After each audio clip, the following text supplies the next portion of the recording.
Alright, hello everybody, it's Antonio Wolf. We are continuing the reading of the Voyage to Arcturus. We're on chapter 2, In the Street. If you don't remember what happened in chapter 1, well, go re-listen or reread it. it's not very long. Not much happened, but still, we had some slight interesting things to note about at least the structure of names and places. So, chapter 2. The three men gathered in the street outside the house. The night was slightly frosty, but particularly clear, with an east wind blowing. The multitude of blazing stars caused the sky to appear like a vast scroll of hieroglyphic symbols. Masco felt oddly excited. He had a sense that something extraordinary was about to happen. "What brought you to this house tonight, Craig? And what made you do what you did? How are we to understand that apparition?" "That must have been Crystal Man's expression on its face." Oh, sorry. This is it's one of the odd things about older stories that you don't know who's talking immediately until afterwards. Yeah, it's not Shakespeare versus who it is. Let's see, Nightspore. That must have been Crystal Man's expression on its face, muttered Nightspore.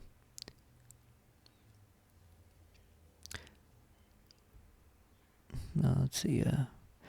We have discussed that, haven't we, Maskell? Maskell is anxious to behold that rare fruit in its native wilds. That's Crag. Maskell looked at Crag carefully, trying to analyze his own feelings toward him. He was distinctly repelled by the man's personality, yet side by side with his aversion, a savage, living energy seemed to spring up in his heart that in some strange fashion was attributable to Crag. So if you don't remember Crag's description, he's a weird-looking fellow, head too big for his body, yellow skin, described as very ugly, with a very annoying voice. A craggy what was voice. it? Yeah, craggy, skulls, a piercing quality, which when I think piercing, I think of something kind of like, that kind of like pitch that you get when nails scratch on like a chalkboard or something. Something very distasteful and annoying. Not annoying. Yeah. Painful. Painful. Piercing. Yeah. Think of that most annoying sound of the world from Dumb and Dumber when you read them. So let's see. Why do you insist on this? Why do you insist on this simile? He asked. And that's Maskell. Because it is apropos. Nightspore's quite right. That was Christomon's face, and we are going to Christomon's country. And where is this mysterious country? Torments. That's a quaint name. But where is it? Crag grinned, showing his yellow teeth in the light of the street lamp. It is the residual suburb of Arcturus. What is he talking about, Nightspore? Do you mean that star of that name? He went on to Crag. Which you have in front of you at this very minute, said Crag, pointing a thick finger toward the brightest star in the southeastern sky. There you see Arcturus, and Torments is its one inhabited planet. Maskell looked at the heavy gleaming star and again at Crag.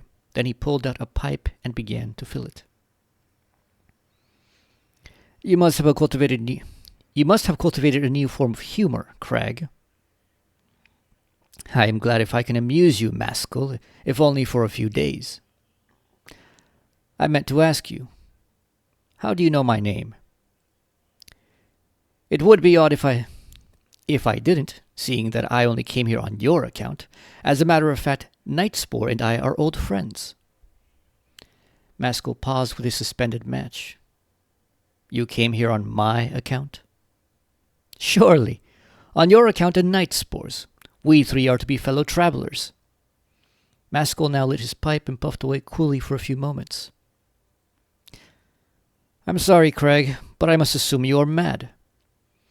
Crag threw his head back and gave a scraping laugh. Am I mad at Nightspore?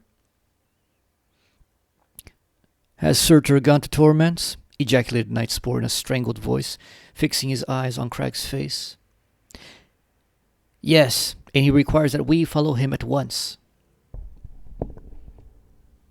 Maskel's heart began to beat strangely. It all sounded to him like a dream conversation. And since how long, Crag, have I been required to do things by a total stranger? Besides, who is this individual? Crag's chief, said Nightspore, turning his head away. The riddle is too elaborate for me. I give up. You are looking for mysteries, said Crag, so naturally you are finding them. Try and simplify your ideas, my friend. The affair is plain and serious. Maskel stared hard at him and smote rapidly. Where have you come from now? Demanded Nightspore suddenly. From the old observatory at Starkness. Have you heard of the famous Starkness Observatory, Maskel? No. Where is it? On the northeast coast of Scotland. Curious discoveries are made there from time to time.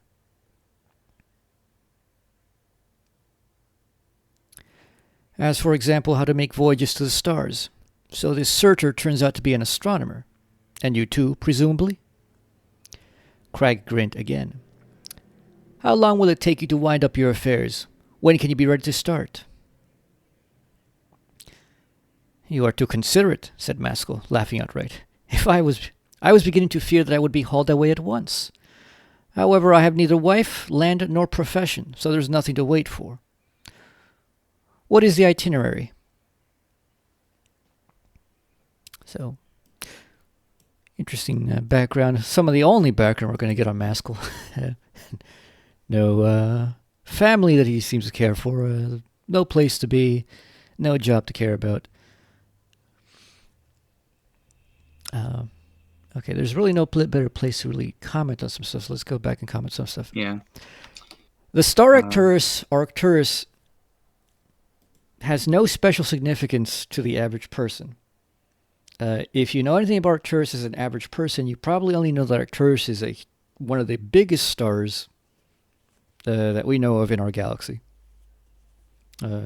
If you haven't seen it, you should probably go look up on Google. You can find videos on this, just showing the scale of how big Arcturus is compared to our star. It's ridiculous. Esoterically, however... It's astronomical. Yeah, astronomical. Esoterically, however, as far as like stuff like secret societies and knowledge and these ancient occult schools of knowledge, Arcturus seems to be of extreme significance. Mm-hmm. The one I mainly know about is Rudolf Steiner, where Arcturus is the home ground of our buddy Jesus Christ. He is a spirit from Arcturus, who happens to now be the dominating spirit of the sun. Also, Stargate, the popular series, makes mention of Arcturus with regard to the mythology, the contemporary mythology of Stargate, Arcturus being the way out of this realm, out of this dimension. Oh yeah, that's. Did they get that from Steiner? Because Steiner's the one who's like I know that from. I think so. They must. I think Casey also mentions that as well. That Casey says that like the star Arcturus is like a very key place in our galaxy, where interesting things regarding like the ontology of things happen. So like, is it Arcturus? Mm-hmm. Somewhere where there's this kind of like, yeah, it's like not just like an escape from like the physical dimension. It's the escape from like this general spiritual domain. Yes. So that's interesting. And the fact that he mentions this is peculiar. Well, that's the name of the book. Yeah. Torments, to my mind, is not a real planet. I mean, I don't know anything about I've never heard of a Torments, but obviously it evokes torment and romance. Yep. It's another portmanteau worthy of James Joyce's Finnegan's Wake. The other portmanteau here is Starkness, which is star and darkness. I don't know if this observatory is real. That's a simple portmanteau, but it's successful enough. Yeah, also has the word Stark in it, like Stark Yep. distinctions and all this stuff. Yeah, that's interesting. I never actually thought about that, but that's true. Who else? Should we mention Crystalman? I mean, Crystalman's obviously another one of those things. Yeah, Uh, he's just mentioned in passing here, but he is very significant to the story, as we'll find. and And his yeah, I think name, of course. the name has to do with a very important ontological structure. It isn't clarified until somewhere about 2/3 of the book, where more detail is given as to like why this is and all that jazz. I think we'll just And leave who that he to is. that. Yeah. By the way, I just wanted to say this is not allegory, but it evokes mythologies, obviously. Ah, yes, It's like Surtur. Lord of the Rings. Surtur Sorry, is what? an Yes, yeah Surtur. yeah. So Surtur, for example, is actually a reference to is it the well, Yeah. it's either Scottish or is it Irish, whichever one or which is it? Who has like the frost giants and fire giants? Surtur is Yeah, the name that's of a the fire Norse giant. mythology. Norse, okay. Yeah, Surtur is the In name of a Iceland, fire giant. he was a giant that ruled the underworld below Iceland, the volcanic land. He is a Jotun, so an ice giant. Oh, he's a giant. Well, in this one, he's a fire giant. Um, Right. Oh and yeah, he's the made of fire, but they're called ice the giant. ice Oh, giants. okay. They're not really made of ice or anything. So, That's just a stylus.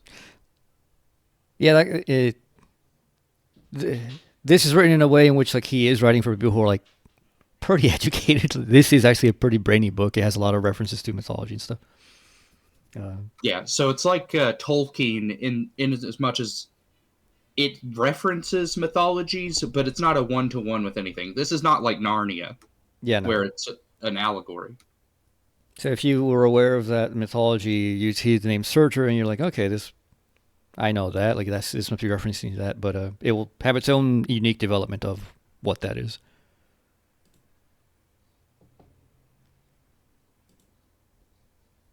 Surtur means black or the swarthy one, like soot. That's where we get the Mm-hmm. word soot. I think. Yep. Okay. Equals. So where were So you? it says Consider it. we saw Crystalman's face, and we're going to his country, so it's his domain. Yeah. Torments. So okay, continuing. So we were at. You are a fortunate man, a bold, a daring heart, and no encumbrances. Crag's features became suddenly grave and rigid. Don't be a fool and refuse the gift of luck. A gift declined is not offered a second time. Crag, replied Maskell, simply returning his pipe to his pocket. I ask you to put yourself in my place. Even if I were a man sick for adventures, how could I listen seriously to such an insane proposition as this? What do I know about you or your past record? You may be a practical joker or you may have come out of a madhouse. I know nothing about it. If you claim to be an exceptional man and want my cooperation, you must offer me exceptional proofs. And what proofs would you consider adequate, Maskell? For those of you who've been watching my channel recently, that is a question that I would ask just about any fool who asks a certain kind of question where they don't know what they're asking, but you can show that they don't know what they're asking, that they're just being a dick to you by asking them, well, what would count as an answer? Yeah. What would satisfy you? I love the line, don't be a fool and refuse gift of luck. A gift declined is not offered a second time.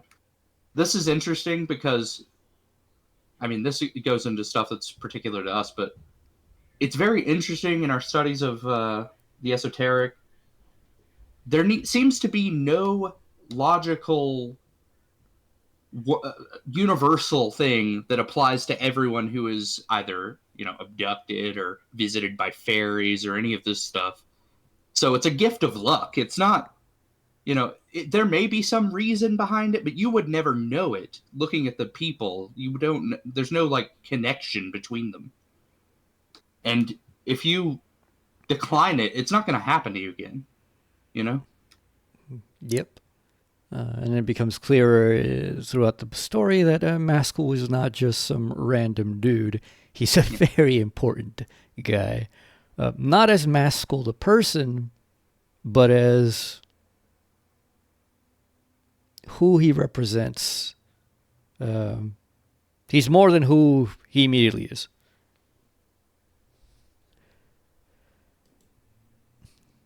So, in the first chapter, like the way he's described, he's a literal physical giant, very big guy. Unkempt beard.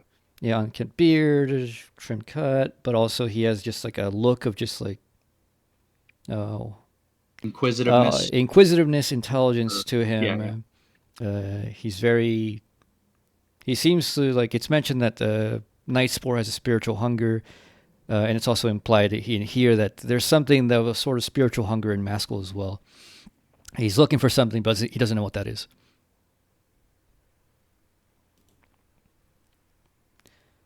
So let's see. As he spoke, he gripped Maskell's arm. A sharp, chilling pain immediately passed through the latter's body, and at the same moment his brain caught fire. A light burst in upon him like the rising of the sun. He asked himself for the first time if this fantastic conversation could by any chance refer to real things.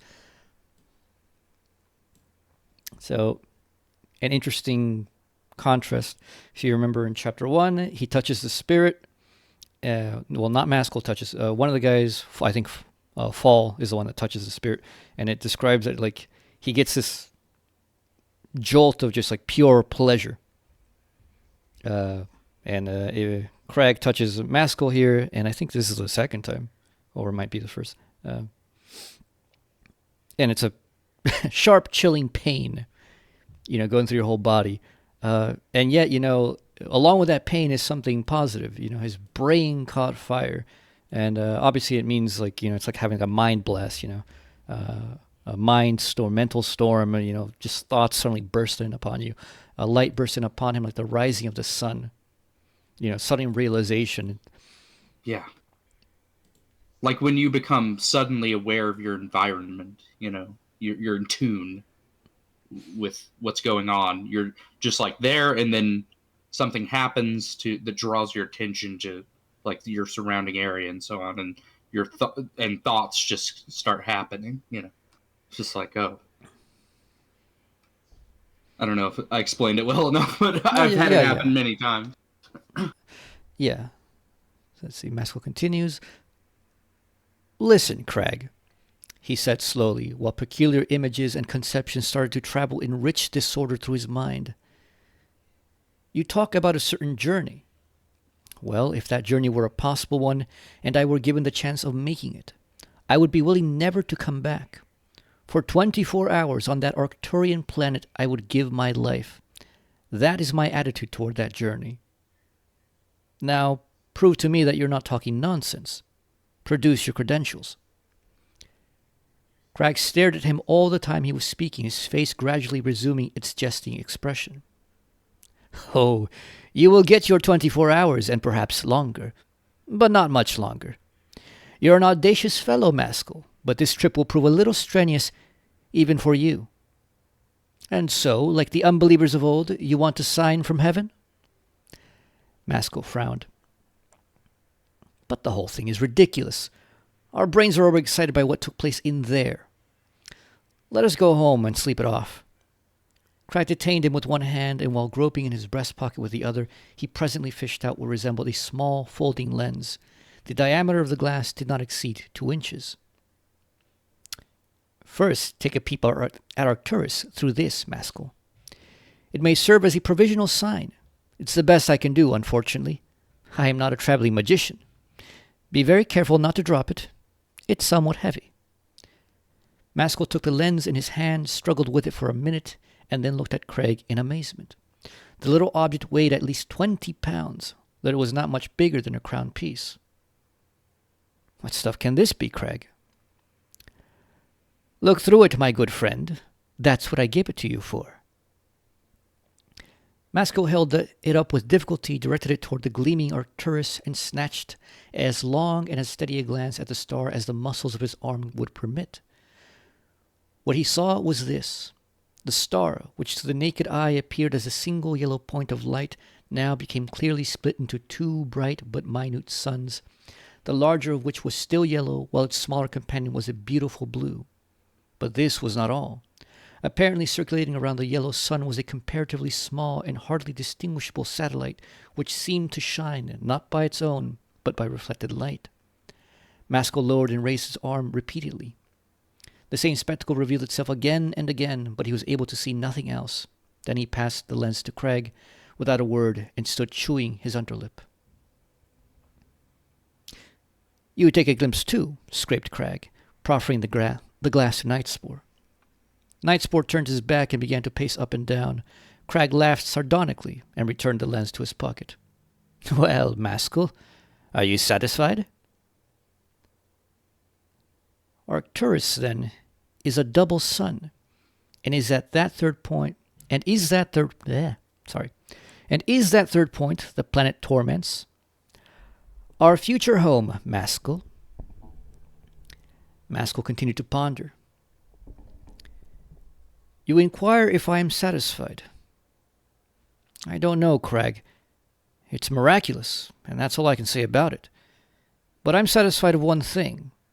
There must be very wonderful astronomers at Starkness, and if you invite me to your observatory, I will surely come." "I do invite you." We set off from there. "And you, Nightspore?" demanded Maskell. "The journey has to be made," answered his friend in indistinct tones, "though I don't see what will come of it." Crag shot a penetrating glance at him. "More remarkable adventures than this would need to be arranged before we could excite Nightspore." "Yet he is coming." "But not con amore. He is coming merely to bear you company."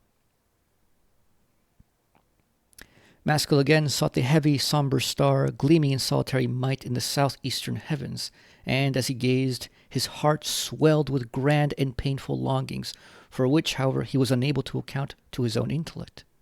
He felt that his destiny was in some way bound up with this gigantic, far-distant sun, but still he did not dare to admit to himself Crag's seriousness. He heard his parting remarks in deep abstraction, and only after the lapse of several minutes, when alone with Nightspore, did he realize that they referred to such mundane matters as traveling routes and times of trains. "Does Crag travel north with us, Nightspore? I didn't catch that." "No, we go on first, and he joins us at Starkness on the evening of the day after tomorrow." Maskell remained thoughtful. "What am I to think of that man?" "For your information," replied Nightspore warily, "I have never known him to lie." All right, end of chapter 2, very quick. Let's see. So on the little eyepiece, I think the significance of that is kind of pretty obvious. One, The density. the density of it, it's the density of the topic, the matter at hand, of, the spiritual significance of it as well. It seems to be such a small thing. Oh, just look at a star. Well, it's a star. Why should a star just be so important? But, it is really important to the story. And it is really important to Maskell as well, as a person. A crown piece is a coin. It's a British coin, because this was written by David Lindsay, who was a British subject living in Scotland. And it has the profile of Queen Victoria on it. So you could look that up if you want to know what the size of this little piece, the crown piece they're talking about, is. Oh, it says, doesn't it say 2 inches or something? Yeah, about 2 inches. Yeah, it didn't exceed 2 inches. Okay, yeah. Sorry. I was just having it in my mind when they were talking about it being no bigger than a crown piece and weighing 20 pounds, Yep. So yeah, the density of the weight of the story and the weight of the significance of Arcturus itself. Does it say what color it is? Is it gold? I'm trying to find where. Sorry, what? Breast pocket presents a fish that resembles small folding lens. Diameter of glass not exceed 2 inches. Yeah, folding lens. So, I I guess like one of those small telescopes, I assume. Yeah. So Folding let's lens, see. though. It's not a telescope as such. It kind of Yeah. resembles, what do you call it? A magnifying glass, because it folds out from the, folds out like a mirror. Yeah, I'm seeing one of these. So I assume magnifier, folding lens. Yeah, it's kind of these things that are. It's like stacked lenses. Yeah. So there's that. Arcturus is a 2-star system with one planet. At least so far, but actually it'll remain the same. That's just what it is in the story. So there's no point in like hiding that.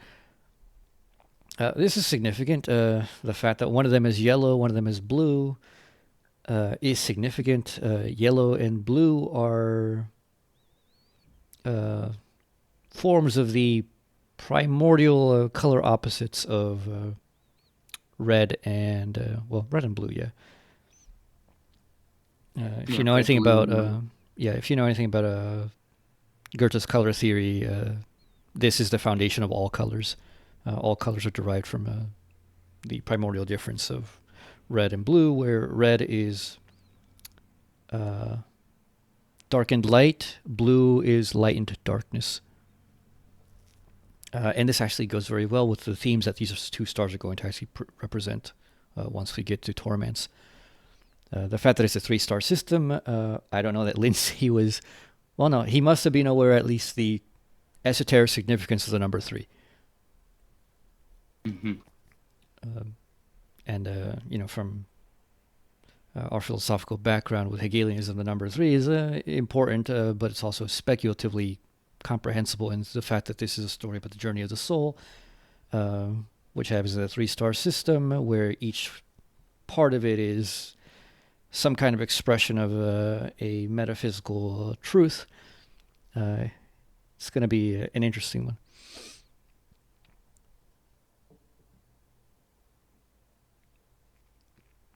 Let's see. A little bit. We get a little bit about Night Spore. Obviously, Maskell's like pretty excited about this stuff. Completely brand new stuff. It's like a whole new world. You're seeing things that just nobody's ever seen before. It's exciting. Night Spore does not care. Not excited by it at all. Seems to just kind of be bored. And Craig says more remarkable adventures than this more remarkable adventures than this would need to be arranged before we could excite Night Spore. And he says Night Spore is going to come along merely to keep Maskell company, not because he actually has anything to do in the whole thing. So whoever Night Spore is, the fact that he's friends with this weird guy named Craig seems to have some kind of like beyond normal capacities and knowledge. Tells us that whoever Night Spore is must be an interesting dude.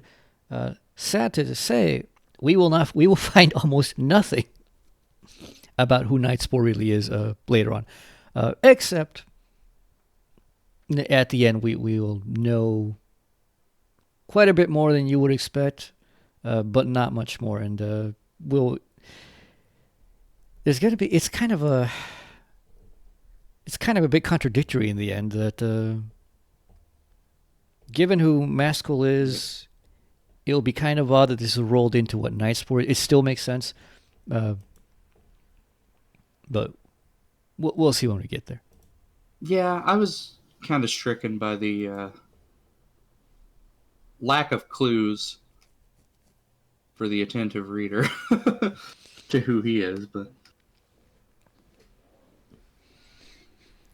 so yeah, we can just continue on chapter 3. Yeah. So chapter 3, Starkness. A couple of days later, at 2:00 in the afternoon, Maskell and Night Spore arrived at Starkness Observatory, having covered the 7 miles from Hylar Station on foot. The road, very wild and lonely, ran for the greater part of the way near the edge of rather lofty cliffs within sight of the North Sea.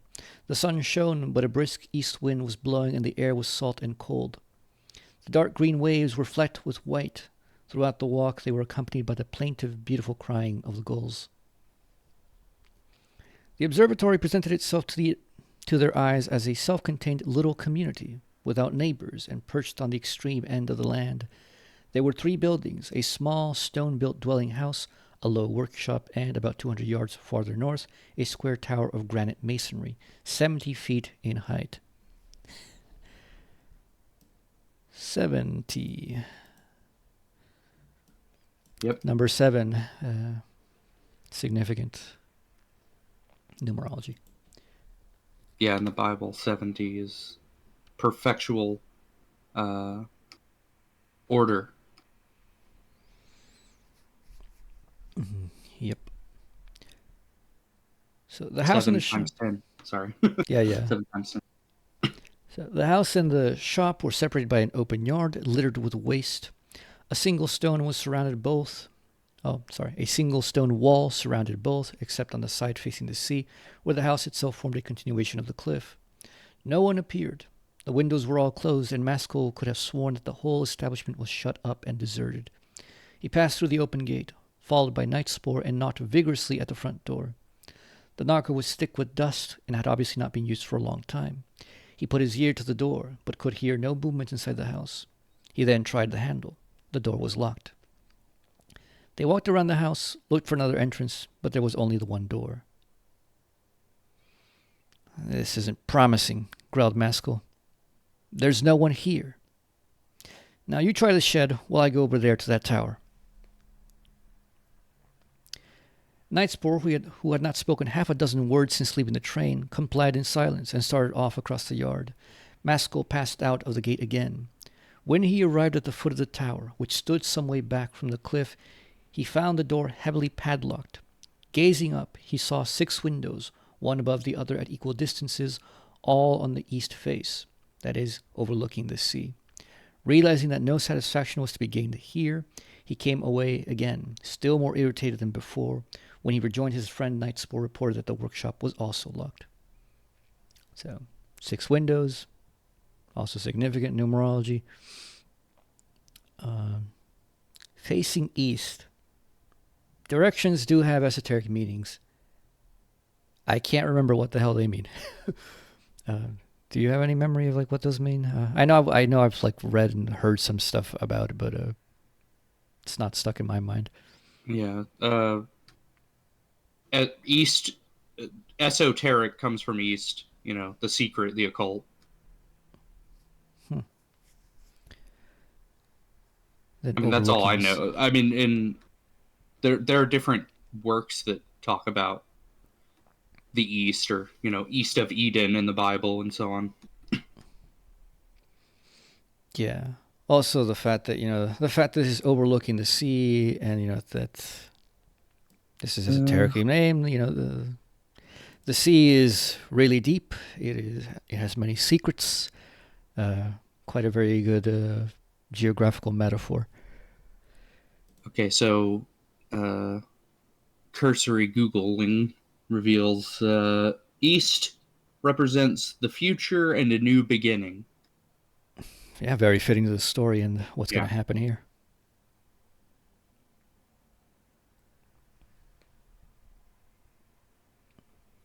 All right, let's continue. "Did we or did we not receive an invitation?" demanded Maskell energetically. "The house is empty," replied Nightspore, biting his nails. "Better break a window." Oh, one thing I just thought. The 6 windows are one above the other at equal distance. They could represent gates or seals as well. Yeah, well, I mean, like, if you remember what happens in this chapter, it's going to be very much like that. Yeah. Let's see, I don't remember. All right, it says, better break a window. "I certainly don't mean to camp out till Crag condescends to come." He picked up an old iron bolt from the yard and, retreating to a safe distance, hurled it against a sash window on the ground floor. The lower pane was completely shattered. Carefully avoiding the broken glass, Maskell thrust his hand through the aperture and pushed back the frame fastening. A minute later, they had climbed through and were standing inside the house.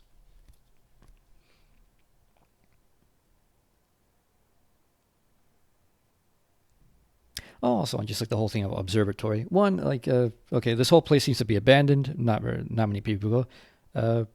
As with all esoteric matters, very few people ever engage in them. Yep.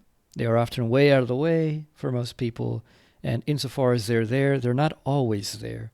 And they're not there, and you have to go to it. Yeah, you have to go to it, and there's not always somebody who's gonna be teaching you anything. You know, there may be like books, there may be certain things lying around that give you little clues, but you gotta like figure things out yourself.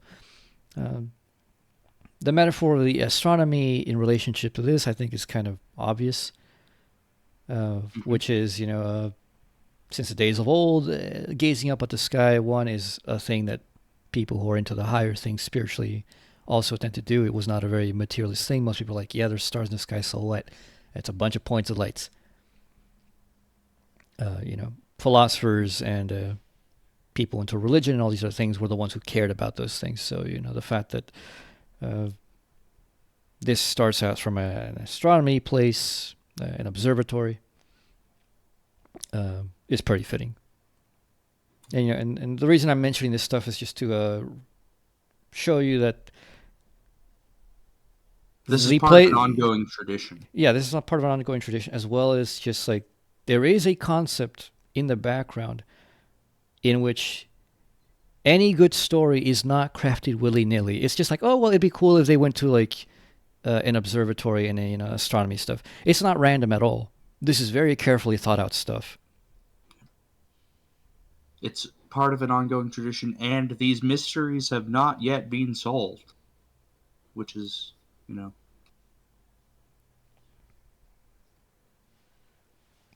good, I think. That we still have frontiers to explore. Yep. Yeah, so up to now, even though like the concept of the story is not clear initially, once you get to the end of such a story, it becomes clear why everything is as it is. Which is why, I'm taking time to do something that I really didn't do like with the trial, or like we didn't really go into like names, mainly because names were not very metaphorical and they didn't seem to be that meaningful in the way that they are here. Yeah. Which is not as much. They weren't just random. They were thought out, but they weren't as significant. Yeah. So so the reason to stop and point out these things is there is a unity to a concept. There is something informing all of this. There's a reason everything is given a certain name. There's a reason a place is a certain geography. The way it's described, it's dirty, clean, whatever. All of this is not just happenstance willy-nilly. Yeah. It's like walking into an undisturbed tomb, kind of, here. This is a place that hasn't been explored for a while. Perhaps not a long, long time, but, it's reflective of entering into, something old, something ancient. Yep, and forgotten. Yes. It's all right. They get inside the house. A minute later, they had climbed through and were standing inside the house. The room, which was a kitchen, was in indescribably filthy and neglected condition. The furniture scarcely held together. Broken utensils and rubbish lay on the floor instead of on the dust heap. Everything was covered with a deep deposit of dust. The atmosphere was so foul that Maskell judged that no fresh air had passed into the room for several months. Insects were crawling on the walls. Oh, God, there's so much to... Yeah. Okay. I think like it's gonna make things a lot easier because like I don't think like it would be worth it to wait until this is made clear in the story itself. There's going to be a problem that comes up. It's already been mentioned, but you don't realize that it's a problem until it's explicitly said what the problem is in the story. But there's a problem between beauty and pleasure and pain displeasure, and their relationship to truth.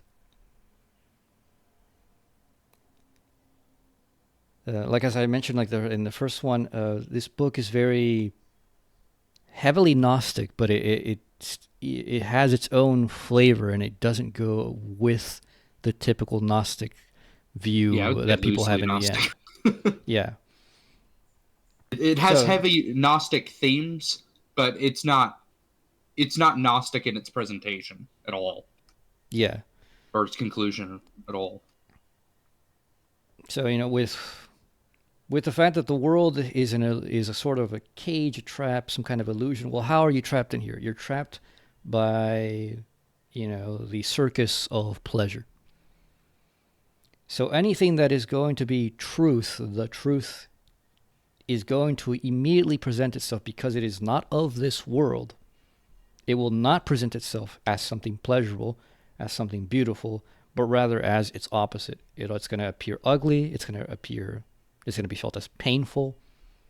And yet there is an aura to it, like so to say, which is nonetheless going to draw someone who is ready to, receive that truth, despite this initial, discomfort that is occasioned. So Craig is ugly, is painful to be around. This place, it's ugly. It's not very pleasant to be around, and yet some important things are going to constantly be happening with relationship to pain and ugliness, uh, being the immediate presence of something that later on is developed to lead to something true.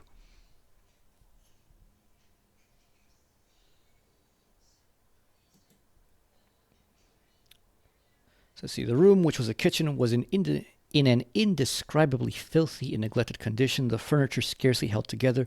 Broken utensils and rubbish lay on the floor instead of on a dust heap. Everything was covered with a deep deposit of dust. The atmosphere was so foul that Maskell judged that no fresh air had passed into the room for several months. Insects were crawling on the walls. They went into the other rooms on the lower floor. A scullery, a barely furnished dining room, and a storing place for lumber. The same dirt, mustiness, and neglect met their eyes. At least half a year must have elapsed since these rooms were last touched or even entered. Does your faith in Cragg still hold? Asked Maskell. I confess mine is at a vanishing point. If this affair isn't one big practical joke, it has every promise of being one. Cragg never lived here in his life. Come upstairs first, said Nightspore. The upstairs proved to consist of a library and 3 bedrooms. All the windows were tightly closed, and the air was insufferable. The beds had been slept in evidently a long time ago and had never been made since. The tumbled, discolored bed linen actually preserved the impressions of the sleepers. There was no doubt that these impressions were ancient, for all sorts of floating dirt had accumulated on the sheets and coverlets. So, library, 3 rooms. Pretty significant, obvious. The beds had been slept in evidently a long time ago, never been made since. You still have the impressions of the sleepers. This makes me think of the whole thing of the rapture, honestly. And there is some kind of element to that in what happens in the story.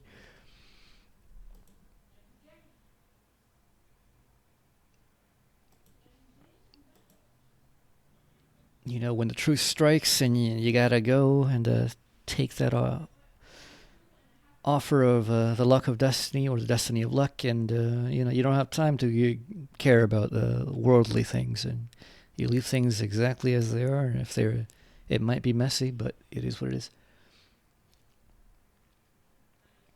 Let's see, who could have slept here, do you think? Interrogated Maskell. The observatory staff? More likely travelers like ourselves. They left suddenly. Maskell flung the windows wide open in every room he came to and held his breath until he had done so. 2 of the bedrooms faced the sea. The third, the library, the upward sloping moorland. This library was now the only room left unvisited, and unless they discovered signs of recent occupation here, Maskell made up his mind to regard the whole business as a gigantic hoax. But the library, like all the other rooms, was foul with stale air and dust laden. Maskell, having flung the window up and down, fell heavily into an armchair and looked disgustedly at his friend. Now, what is your opinion of Craig? Knightsport sat on the edge of the table, which stood before the window. He may still have left a message for us. What message? Why? Do you mean in this room? I see no message. Knightsport's eyes wandered about the room, finally seeming to linger upon a glass-fronted wall cupboard, which contained a few old bottles on one of the shelves and nothing else. Maskell glanced at him and at the cupboard. Then, without a word, he got up to examine the bottles. There were 4 altogether, one of which was larger than the rest. The smaller ones were about 8 inches long. All were torpedo-shaped, but had flattened bottoms, which enabled them to stand upright. 2 of the smaller ones were empty and unstoppered. The others contained a colorless liquid and possessed queer-looking nozzle-like stoppers that were connected by a thin metal rod with a catch halfway down the side of the bottle. They were labeled, but the labels were yellow with age and the writing was nearly undecipherable. Maskell carried the filled bottles with him to the table in front of the window in order to get better light. Knightsport moved away to make room for him. He now made out on the larger bottle the words, "Solar Back Rays," and on the other one, after some doubt, he thought he could distinguish something like Arcturian back rays. He looked up to stare curiously at his friend. Have you been here before, Knightsport? I guessed Crag would leave a message. Well, I don't know. It may be a message, but it means nothing to us, or at all events to me. What are back rays? Light that goes back to its source, muttered Knightsport. And what kind of light would that be? Knightsport seemed unwilling to answer, but finding Maskell's eyes still fixed on him, he brought out, Unless light pulled as well as pushed, how would flowers contrive to twist their heads around after the sun? I don't know. But the point is, what are these bottles for? While he was still talking, with his hand on the smaller bottle, the other, which was lying on its side, accidentally rolled over in such a manner that the metal caught against the table. He made a movement to stop it. His hand was actually descending, when the bottle suddenly disappeared before his eyes. It had not rolled off the table, but had really vanished. It was nowhere at all. Maskell stared at the table. After a minute, he raised his brows and turned to Knightsport with a smile. The message grows more intricate. Knightsport looked bored. The valve became unfastened. The contents have escaped through the open window toward the sun, carrying the bottle with them. But the bottle will be burned upon the Earth's... But the bottle will be burned up by the Earth's atmosphere, and the contents will dissipate and will not reach the sun. Maskell listened attentively, and his smile faded. Does anything prevent us from experimenting with this other bottle? Replace it in the cupboard, said Knightsport. Arcturus is still below the horizon, and you would succeed only in wrecking the house. Maskell remained standing before the window, pensively gazing out at the sunlit moors. Crag treats me like a child, he remarked presently, and perhaps really I am a child. My cynicism must seem most amusing to Crag. But why does he leave me to find out all this by myself? For I don't include you, Knightsport. But what time will Crag be here? Not before dark, I expect, his friend replied.